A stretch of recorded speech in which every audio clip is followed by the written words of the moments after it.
Have you noticed the surge of tablets lately? Even sub-brands like Poco, Redmi, or Honor have been introducing their own tablets now. And if you're someone who's looking for a good tablet at a decent price, well, this guy right here, the newest offering from Huawei, might deserve a spot on your list. So peeps, Earl here, Tech, and this is our full review of the Huawei MatePad 11.5s. So, let's dive in. Starting off with the design, the Huawei MatePad 11.5s exudes a pretty conventional look. It's got a unibody metal chassis with a matte finish giving off a minimalist vibe. And our unit here is in the violet colorway. And to be honest, we like this color a lot. In landscape orientation, there's a single rear camera on the upper right corner alongside with an LED flash and the Huawei moniker at the center. The tablet has a slim and light profile measuring 6.2mm and weighing only 510 grams. And what we really like about its build is having slightly curved edges, making it more comfortable to hold even without a protective case. For buttons and ports, when facing the display in a horizontal orientation, the power button sits on the upper left and the volume rocker on the top left side. Also located on top are two microphones and a small magnetic strip for the M-Pencil. Dual speakers are on the side for stereo audio and the USB-C port is located on the right. The bottom part only sees the pogo pins for a seamless connection with a keyboard accessory. This one doesn't have any IP rating, so you might want to stay away from sand, dust, or any form of water when using this tablet. We mostly use it with a keyboard attached since it doubles as a protective case for the tablet. I mean, a little bit of protection is still a lot better than having no protection at all. Now, let's talk about the most important feature on a tablet, the screen. The MatePad 11.5s, as the name suggests, sports an 11.5-inch IPS LCD panel with a smooth 144Hz refresh rate. Details are crisp with a 2.8K resolution and the bezels are relatively slim. The most interesting bit is that the tablet features what Huawei calls the Paper Matte Display 2.0 technology. To us, this is a fancy way of describing an anti-glare coating, but it adds a satisfying feel as if you were writing or drawing on an actual piece of paper. Be it with your stylus or just your fingertips, you can feel the paper-like texture as you glide through the display. Speaking of the stylus, we were also able to try out the HUAWEI M-Pencil that came out with a tablet along with a keyboard accessory. We really enjoyed using the M-Pencil for drawing and taking notes. It even snaps magnetically on the tablet's top frame, charging it directly, and it gives us the convenience of not having to find it when it goes missing. Huawei also adds its self-developed Illustrator app called Go Paint, and an entirely new Notes app that are both dedicated for M-Pencil use, which we'll talk more about later in this video. Going back to the display, since the tablet uses an LCD panel, expect the colors to be not as bright nor vivid as with OLED panels. So users may be better off indoors for a more optimal viewing experience. Viewing angles are great, especially with that paper matte display, as it won't be as reflective as with other tablets. Watching media content is absolutely enjoyable on this machine. It can easily stream 4K videos on YouTube and it supports Widevine L1 for high-quality binge watching. Listening to music is one of our most favorite things to do with this tablet. It has a great soundstage with a nice punch to the bass and a good balance between the highs and mids. It can easily fill up a room with a loud audio output and, in our opinion, doesn't go too distorted at max volume. The camera department is where the MatePad 11.5s falls a bit short. To be honest, a lot of budget to mid-range tablets fall short in this area.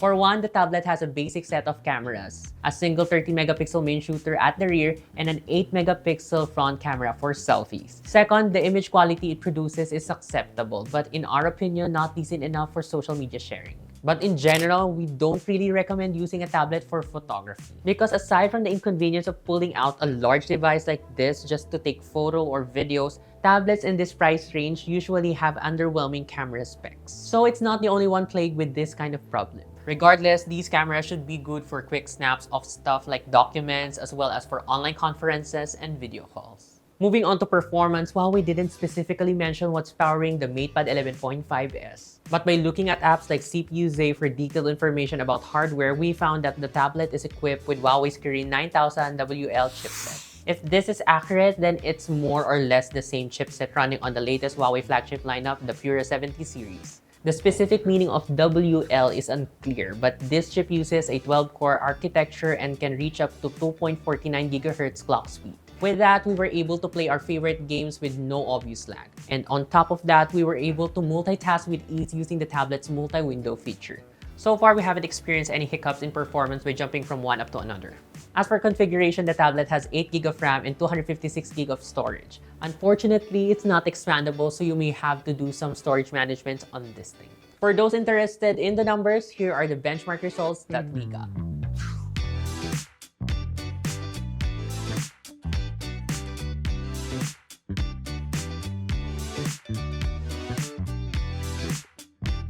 Software-wise, the tablet runs on Harmony OS 4.2 and we kinda like it. The animations are now significantly better and smoother.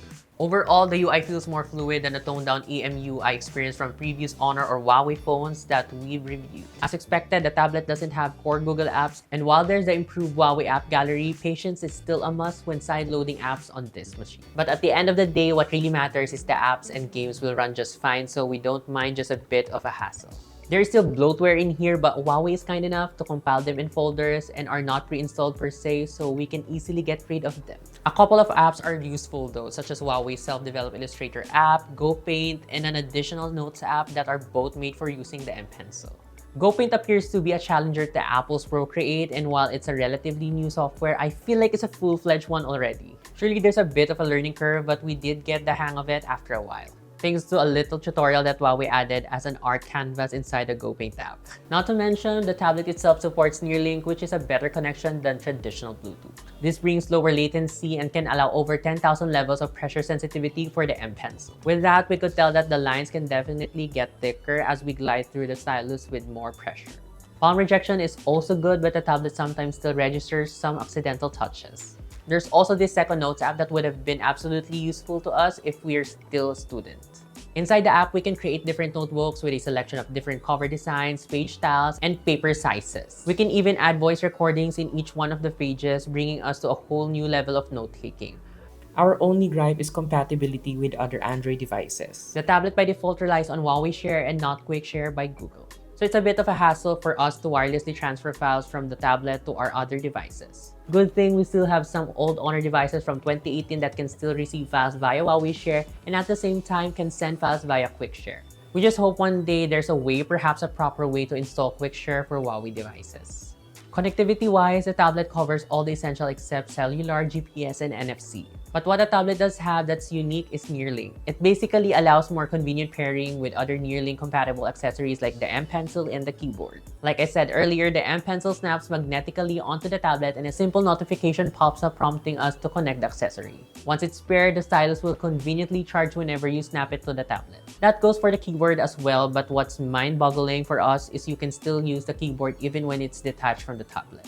I mean, it doesn't even appear to have a built-in battery because of how slim it is, but we're sure it's there. Speaking of battery, the MatePad 11.5S itself packs an 8,800 mAh unit with support for a 25 watts charging rate. In our PC Mark testing, the tablet was able to last 13 hours and 43 minutes. In our experience, the tablet was able to last at least half a day with 20% remaining for bedtime. But that was us playing lots of matches on Pokemon Unite and binge watching a bunch of shows online. Overall, the HUAWEI MatePad 11.5S checks a lot of boxes for being a good tablet. It offers above average performance, a display that's satisfying to touch, made with digital artists in mind, and all the bells and whistles that are absolutely useful to have in this form factor. Stuff like NearLink for seamless connection with the stylus and keyboard accessories, as well as the new GoPaint app are all welcome additions. If you're looking to get a tablet yourself, the MatePad 11.5S is an incredibly good starting point. Especially for someone who likes to draw a lot, we feel this tablet will make them feel pretty close to home. During this video's recording, we still don't have the pricing details yet, but it should be posted in the comments or description box once revealed. So, what is your favorite feature of the HUAWEI MatePad 11.5S? Do you prefer a clear display or would you rather have paper matte like this one? Share your thoughts down below. And if you like this video, please hit that like button, subscribe to our YouTube channel, and hit that bell icon. Don't forget to follow us on our socials, Facebook, Instagram, TikTok, and X. And if you want to keep updated with the latest tech news and reviews, visit yugatech.com. Again, this has been Earl, and I'll catch you guys in the next one. Bye!